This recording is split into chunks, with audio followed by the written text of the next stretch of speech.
is up, guys, and welcome back to the channel. If you're new to the channel, my name is Dave and I'm here to help you win with money so you can build your wealth.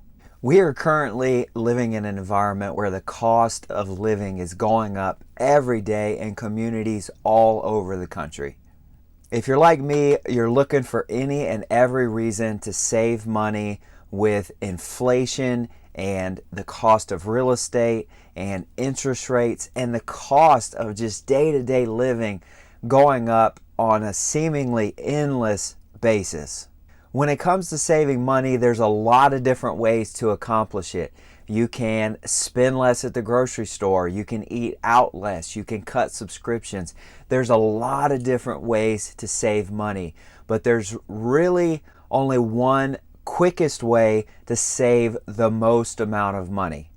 And that, my friends, is buying a smaller home. Buying a tiny home or small home has really surged in recent years as a go-to for younger generations to get into a home and to own their own home without having the massive payments that comes with a real estate market that is sitting with house prices at record levels. In today's video, we're going to talk about the top 5 reasons buying a smaller home saves you money.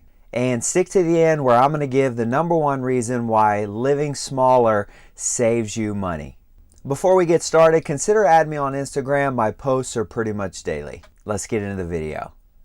Smaller homes are less expensive to buy or build. When you look at real estate, house prices are driven typically based on square footage. So you hear people throwing numbers around like the average list price for this home is $230 per square foot. That saying is true across the board. So when you're thinking about actually purchasing a home, you naturally gain by buying something that's smaller because there's less square footage at the same going rate. So buying small means less to deal with in terms of upfront costs because you have less overall square footage. So therefore, by design, you're going to be spending less right out of the gate. And by spending less, you're going to have less fees because many fees around closing costs and insurance and taxes are based on not only the area, but also the purchase price of the home. So by having a lower purchase price, naturally, you're going to save money. Number 2, and we alluded to this in the first one, property insurance and lower property taxes. Smaller homes are going to take less to insure because the value is usually less. Therefore, there is less risk overall. In addition, many insurance companies look at things like the number of occupants in a home, and obviously as the occupants go up, meaning that there's more people living in the house, the risk of damage is going to be higher because there's more people living in that home. Furthermore, when you're looking at property taxes, the property taxes are naturally going to be lower because the value of the home is typically lower and the square footage of the home as well is lower. So there's usually less room for things and less overall size to be taxed at a higher rate. So that usually means saving money on taxes as well. Number 3, lower cost of maintenance. Again, smaller home, less space, less appliances, meaning that the appliances typically get smaller in a smaller home. A smaller home and or a smaller yard means less upkeep. Less upkeep to a lot of folks who have busy jobs that are busy with the day-to-day stressors of life sounds like a great thing because it is. Having less things for most people means less stress. I can't think of anyone that I know that says having more stuff makes me happier. I think that this is a common misconception that people do to try to make themselves feel happy, and it usually doesn't work. Usually by simplifying your life and by living smaller, there is a gain because there's less to think about, there's less to worry about, and maintenance is one of those things. There's going to be a smaller roof, meaning less roof upkeep and cheaper roof upkeep when it happens, and that sort of mentality really spans out to the other things in the home as well. Number 4, lower utility bills. If you have a smaller shower, you're less likely to take long showers.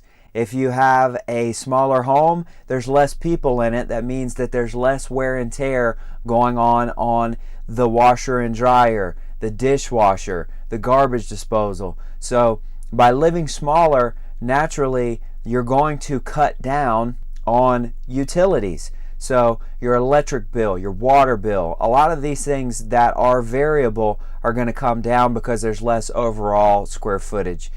Especially when you think about air conditioning. As someone like me who lives in the South, in the Carolinas, air conditioning is a significant cost. In fact, it is the key driver of electrical costs throughout the year, but especially in the hotter months. So if you got a smaller footprint in your home, you're going to be able to heat and cool that space with less money, thereby continuing to lower utility costs. So utilities, it's not a huge category, but it is a category that adds up a lot, especially considering most people get a 30-year fixed rate mortgage. If you think about all of that time with savings in utilities, it really adds up over the long haul. As we go into this last point, a key thing to consider: if you have a smaller space, you've got less space for things as well. So this did not make the list, but think about this. If you go from a 3,000 square foot house to a 600 square foot house, you have a lot less space to accumulate things and still be able to use the space functionally. So by having a smaller space, you're going to collect less consumer goods as well, just as a byproduct of not having as much space. So if there was a number 6, I would have added that to the list, but if you're thinking it in your head, drop it in the comments below, and that would have been the next candidate up for the 5 spot. So with that being said, let's go into number 5, which is the overall point of this video. What you can see here through all of these steps is that by having a smaller space, the overall costs are lower from the time that you buy a home to the time that you either retire or the time that you sell that home. You are going to be saving more because of all of these reasons. A smaller space means less room and less expense associated with the home. This goes throughout all of these categories that we were speaking about, and this is something that can really be a game changer, especially in an environment where we are looking at 8.5% interest rates that are still climbing. Some folks are seeing upwards of a 30% increase in the monthly payment on a home. Most Americans, in fact, roughly 70% of Americans have reported recently going paycheck to paycheck. And so when you add 30% on top of Americans' paycheck, where their monthly expenses are already squeezed, you're seeing a situation where folks are looking for alternatives to keep up their lifestyle.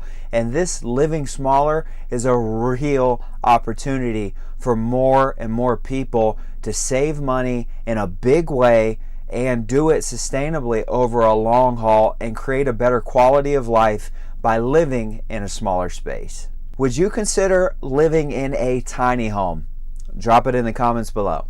We speak about it a lot on this channel, but winning with money is 90% discipline and 10% having a proven plan.